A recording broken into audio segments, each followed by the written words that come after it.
I think it's really exciting that they brought Leon Haslam in. It's massive for the championship. He's such a obviously talented rider. He's a great personality. He's really well known. He's got a great name, but also he won the first and last rounds of World Superbike last year. Finished 4th in the World Superbike Championship. So for him to come to BSB, I think it's a big sign of the level that the championship is at, that it can attract riders of his calibre, and it creates an interesting dynamic in the GB Moto garage, because obviously James Ellison's been the top dog there for the last couple of years. He's won races. He was probably thinking, right, I've got everything here now, everybody's behind me to push me on and make me the #1 rider and challenge for the championship, and now Leon's alongside him in the garage. I'm sure they'll both get great support, but it just changes things a little bit, and it's going to be interesting to see how that relationship develops over the course of the year, because there's no doubt that the two of them are going to be fighting at the front. So an up and down session for us. In reality, yesterday the guys had a plan technically about how they were going to approach qualifying yesterday, and then for James at least it went wrong in Q1. A real low speed tumble, but one that put him out of contention for qualifying or moving further through the qualification process. So he's got a tough start in race 1 today, but a great package to do that, and I know that his head's in the right space. Peter and Leon made Q2. Peter did a good job, but we're still finding our feet with the last kind of 5% performance with this new 2016 package, so was unable to progress through. But again, this morning in warm-up, I think second fastest, first fastest, second fastest throughout the session, so we've definitely made some improvements for him overnight. But I suppose the story of yesterday was the return of Leon Haslam, and our boy put it on pole in a really well thought out Q3, which didn't end up being super pole because of the damp conditions, but fantastic to be starting the first race of the season from pole position with Leon. Yeah, first round here at Silverstone with the JG Speedfit Kawasaki team, and it's been an unusual meeting anyway, really. The whole kind of meeting's been a bit strange with the weather and some hold-ups through oil and other things, so yeah, we've been a bit lacked on time, to be fair, on the bike, and we've made big changes. From my side of the garage, we've made some really big changes to the bike, and I'm lacking a bit of time on it, really. I need, where we've tested and where we are now is two completely different stages, so I'm taking some time to get the thing right and to understand what the bike wants from me now a bit more. The bike's definitely better, but it's just so different to ride than what I've been testing, so I just need a bit more time really to get my head around what I need to do. First session in the morning, we were P1. It's tricky conditions for everybody, but it was a big step forward for us with regards to chassis balance and setup, so I was really happy with it. I knew, obviously, we hadn't set any lap records because of the conditions, but it was still, for me, the feeling was there, and that was a big improvement and a positive to take into qualifying.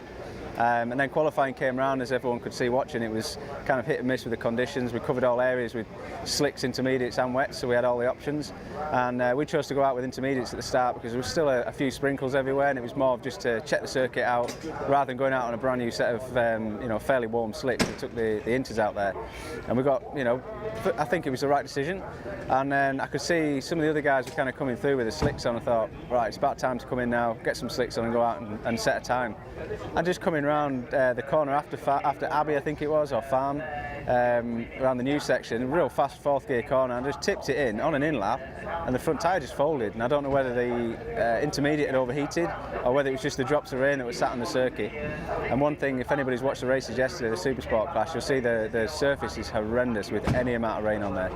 So it just caught us out and really frustrated, to be honest, because we've made such a big step forward. Yeah, it was a nice surprise. It's been a tough weekend with the weather conditions, and it was the first time we really had to go on a soft tyre, and we didn't kind of know where we was going to lie and expect, and to see my name at the top of the board, definitely put a smile to my face. But yeah, still a little nervous to get this round 1 out of the way, but the team's done good and Kawasaki's done good, so I'm looking forward to it. Obviously got a very good chance. They've got 3 great riders, obviously in Peter Hickman, Leon Haslam and James Ellison, so Leon's already showing his intent by sticking it on pole, for race 1.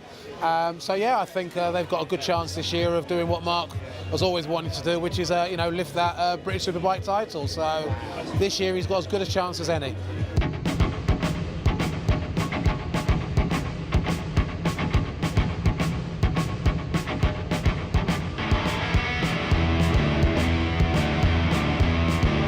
"14 laps await the first race then of the MCE British Superbike Championship in association with Pirelli. This is Silverstone.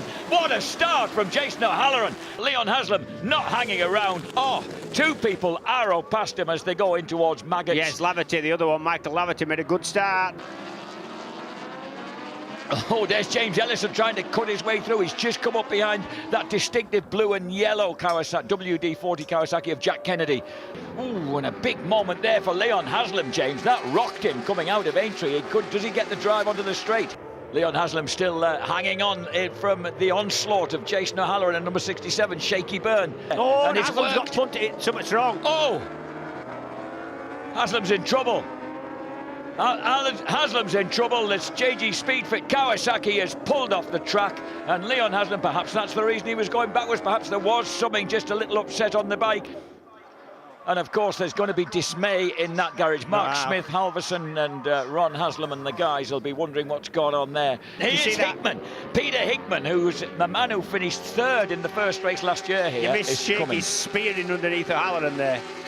Oh, and Hickman through. Yeah. Hickman has nicked that fourth place for O'Halloran from O'Halloran. So Hickey is looking at the possibility of yet another rostrum, having filched himself one at Silverstone 12 months ago. Yeah, Hickman's gone. Hickman's gone. He has gone. He's off. Must be off, or he's broke down. He's gone. He's let me down, James. He's let me down. So Hickman has disappeared. Oh, has the bike stopped? It looks like it broke down, doesn't it? Oh, dear.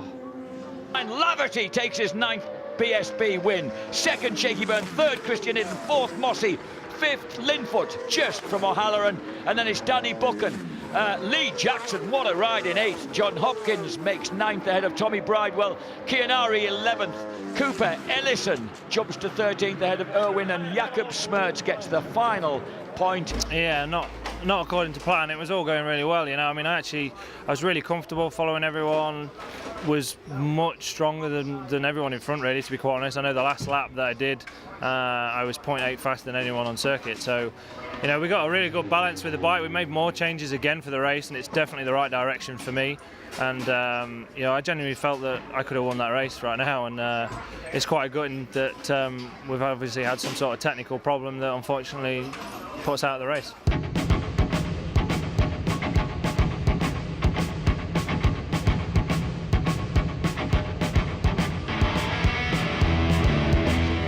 Go out. They held him for a long time. Oh, we got a nasty jump off the start.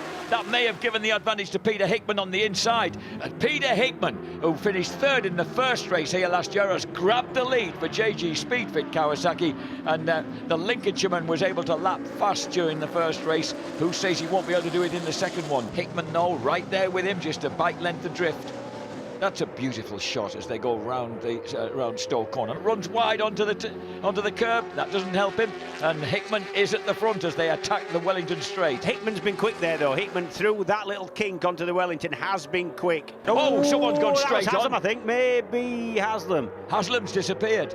No, he hasn't. No. He's back on track, but it was the widest line you've ever seen. Shaky's going to have a go as he goes into Brooklands. No, he's not quite close enough. Hickman has to get back to the apex. He's run wide, and Shaky gets alongside him. Oh, it's a rerun of Alex Lowe's and Shaky Byrne from 2013. Shaky's grabbed the advantage. He's going to win it. And here comes Peter Hickman, launches the JG Speedfit Kawasaki back underneath him.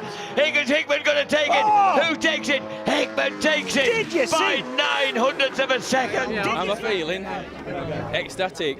You couldn't ask for anything better. Pete's first win for us on the 2016 bike. After a couple of occasions, looking like he was going to lose it, he kept his calm and has done it for us. Fantastic. I just hope that I feel a little bit shocked. For race 2, for round 2, we do the same again. Thank you. Thanks.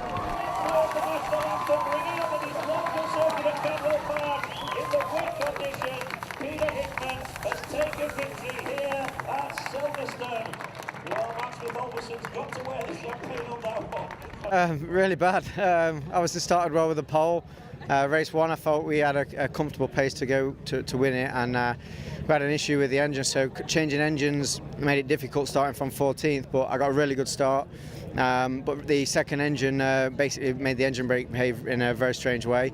I had really bad chatter basically from lap 1, which I've not ever had. So yeah, kind of frustrated because I managed to catch them up even with the chatter, but in the end I had nothing left. So yeah, disappointed, but we learnt a lot this weekend, and awesome for the team, for Peter to get that win as well. So you know, just come down here to congratulate him. Is a fantastic race for him. There was no way I was doing all that work and not winning. It was going to be one or the other, and I just pinned right from the apex, and yeah, pretty much closed my eyes.